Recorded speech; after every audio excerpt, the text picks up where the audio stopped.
Hello प्यारे बच्चों, आप लोग कैसे हैं। चलिए प्यारे बच्चों, आप लोग अच्छे होंगे।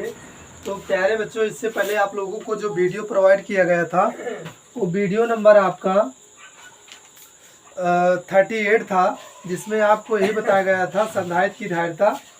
और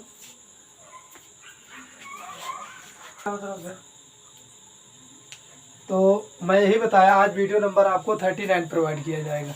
तो जिसमें आप लोगों को मैं पढ़ाऊंगा समांतर प्लेट संधारित्र की धारिता, यानी capacitance of A parallel plate capacitor, यानी समांतर प्लेट संधारित्र की धारिता। इसको तो इससे पहले जो संधारित्र की धारिता आपको पढ़ा गया था, तो उसके लिए मैं फिगर यहाँ ड्रा कर देता हूँ। ये आपका क्या है, दो प्लेट है। क्या है, दो प्लेट है। ये आपकी दो प्लेटें हैं। एक पर प्लस क्यू आवेश उत्पन्न होता है और दूसरे पर क्या उत्पन्न होता है, माइनस क्यू आवेश उत्पन्न होता है। एक पर क्या उत्पन्न हो जाता है आपका प्लस क्यू आवेश, और दूसरे पर क्या उत्पन्न हो जाता है,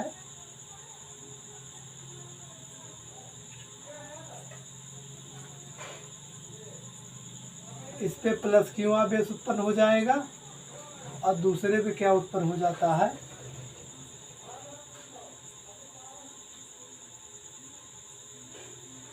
माइनस क्यू आवेश उत्पन्न हो जाएगा।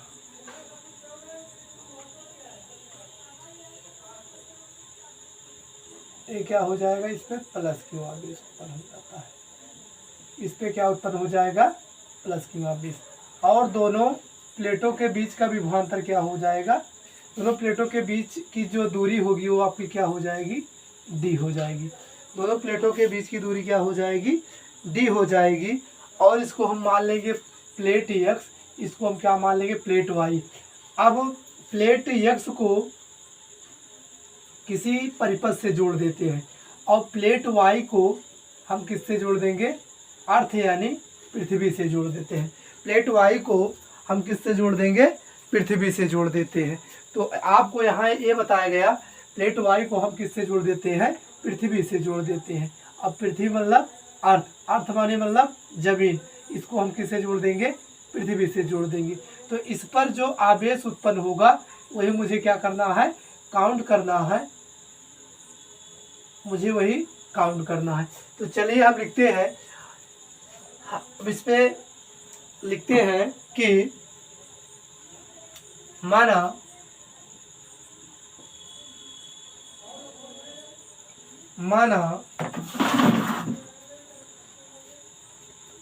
माना धातु की दो प्लेट एक्स व वाई है। क्या है, एक्स व, दो धातु की प्लेट है जिसका नाम एक्स और वाई है। एक्स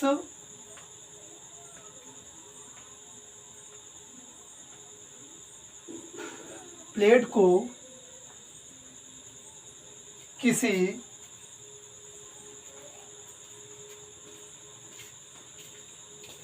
मशीन के द्वारा प्लस क्यू आवेश और प्लेट वाई को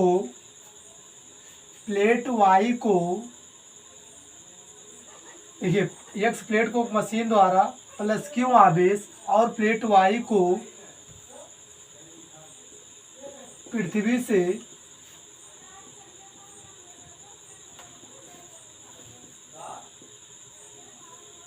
दिया जाता है, जोड़ दिया जाता है।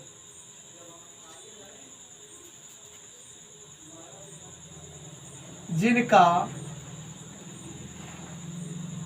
अनुप्रस्थ प्रतिच्छेद का क्षेत्रफल ए, अनुप्रस्थ प्रतिच्छेद का क्षेत्रफल ए और प्लेटों के बीच की दूरी d है, प्लेटों के बीच की दूरी d है।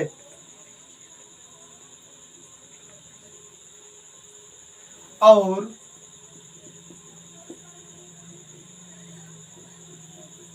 प्लेटों के बीच का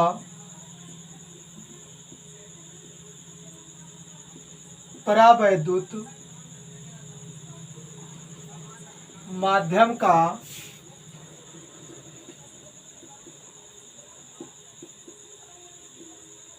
परावैद्युतांक K है। x व y प्लेटों पर पृष्ठीय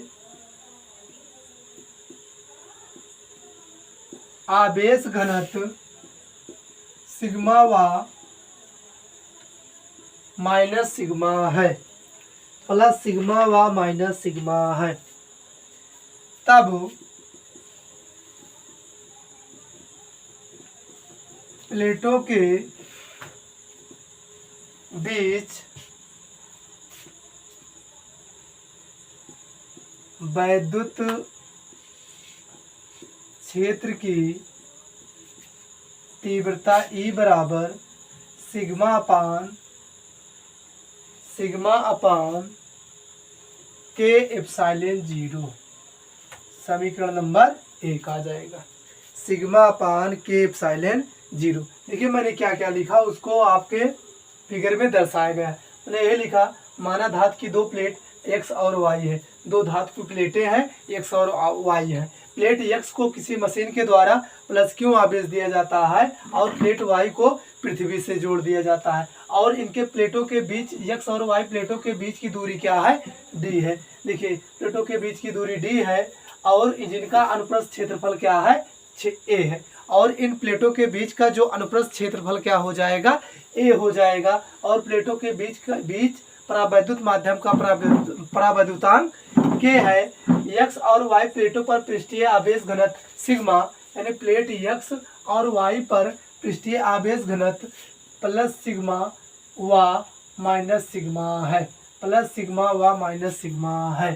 फिर मैंने लिखा तब प्लेटों के बीच वैद्युत क्षेत्र की तीव्रता E बराबर सिग्मा अपान K एप्सिलॉन 0। जो यहाँ वैद्युत क्षेत्र की तीव्रता होगा वो क्या हो जाएगा, E हो जाएगा। वैद्युत क्षेत्र की तीव्रता क्या हो जाएगा, E। तो इसलिए E बराबर क्या निकल के आ जाएगा, सिग्मा अपान K एप्सिलॉन 0। बंद करो।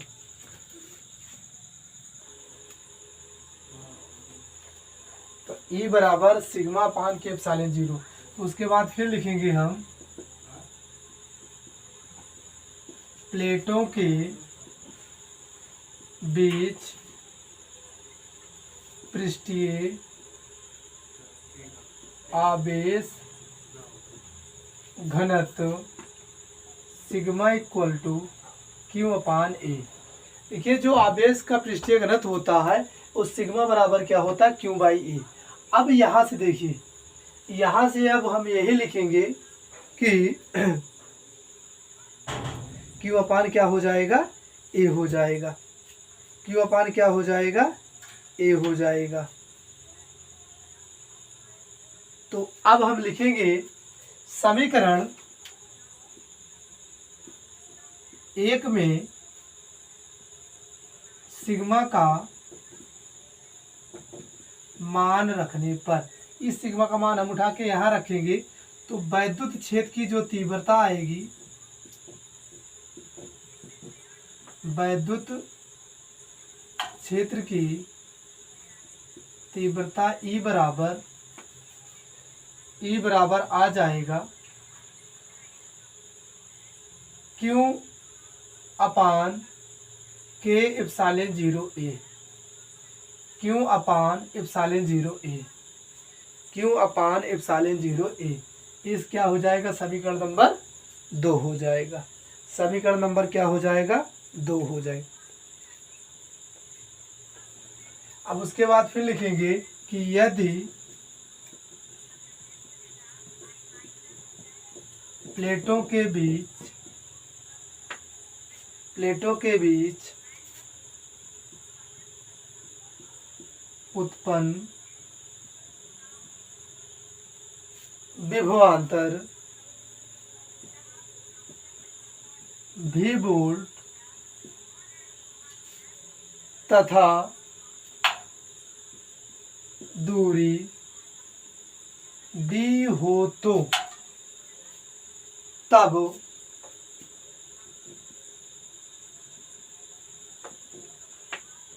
प्लेटों के बीच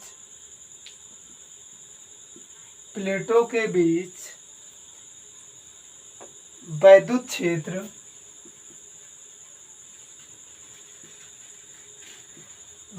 क्षेत्र E बराबर V बाई डी, E बराबर V बाई डी, E बराबर V बाई डी, E बराबर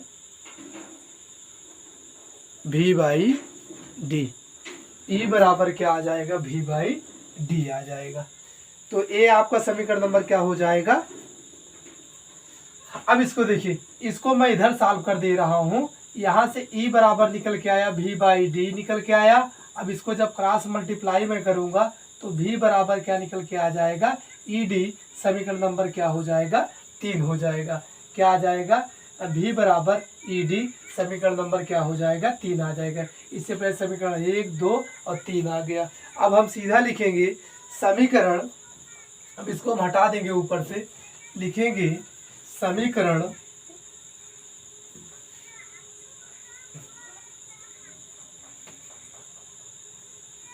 समीकरण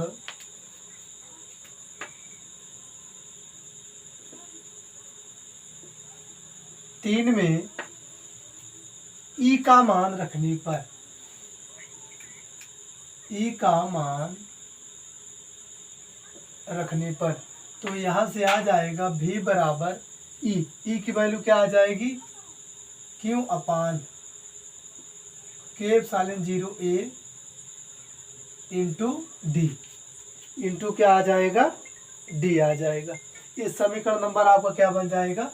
4 बन जाएगा। समीकरण क्या बन जाएगा? 4 बन जाएगा। यदि समांतर प्लेट संधारित्र की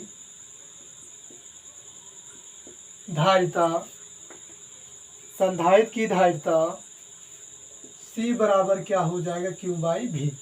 C बराबर क्या हो जाएगा? Q बाई भी, Q बाई भी हो जाएगा।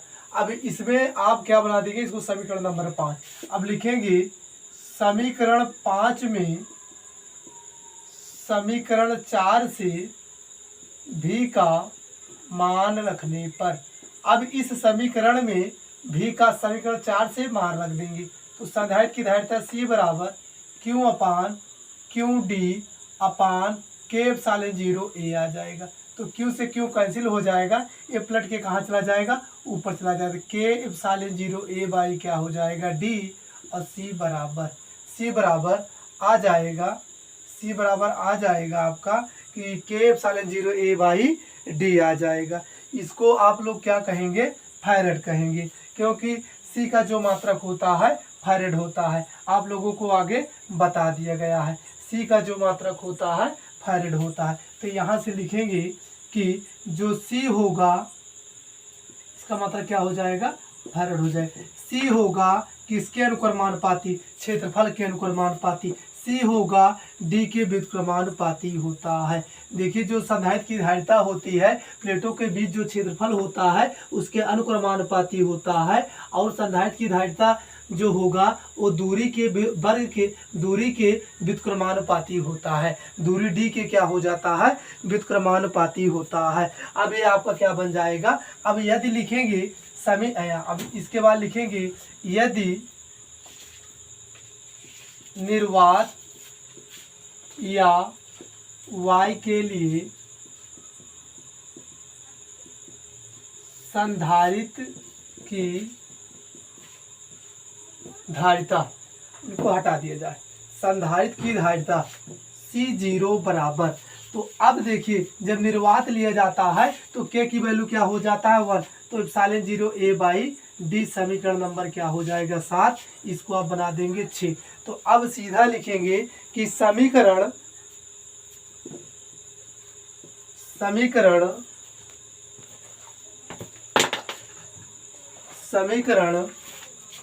5/7 यानी 5 में 7 से भाग देने पर तो यहाँ से आ जाएगा C/C0। तो C की वैल्यू क्या है के epsilon 0 a by D upon C0 की जो वैल्यू है एप्सिलॉन 0 a बाई डी। तो D से D कैंसिल आउट हो जाएगा, एप्सिलॉन 0 से एप्सिलॉन 0 कैंसिल हो जाएगा, A से A कैंसिल हो जाएगा। तो जो निकल के आएगा आपका, इधर मैं लिख दे रहा हूँ C/C0 बराबर क्या आ जाएगा, K आ जाएगा। C/C0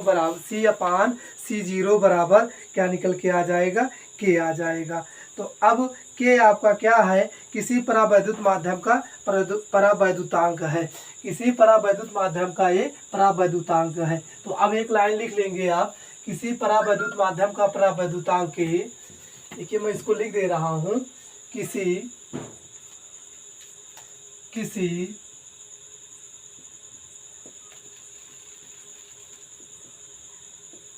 परावैद्युत माध्यम का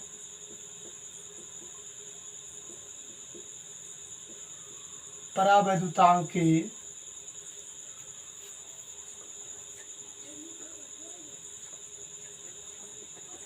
उस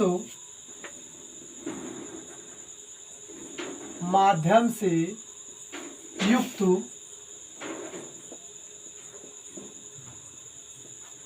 संधारित्र की धारिता C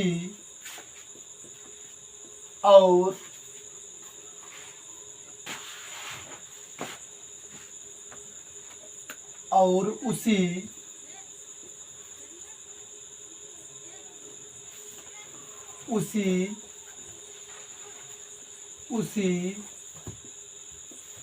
माध्यम के निर्वात की संधारित्र की धारिता C0 के अनुपात के बराबर होता है।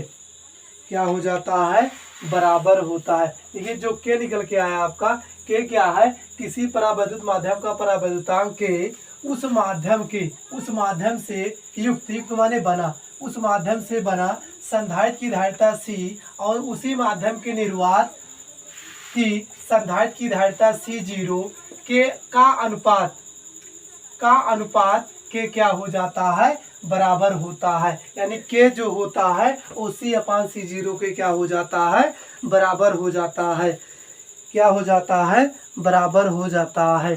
तो आपका ये डेरिवेशन पूर्ण हो गया। तो इसके बाद मैं अगली वीडियो कल प्रोवाइड करूंगा। तो सो प्यारे बच्चों, आप लोग चैनल को सब्सक्राइब कर लीजिए, लाइक कर दीजिए, शेयर कर दीजिए। थैंक यू, धन्यवाद।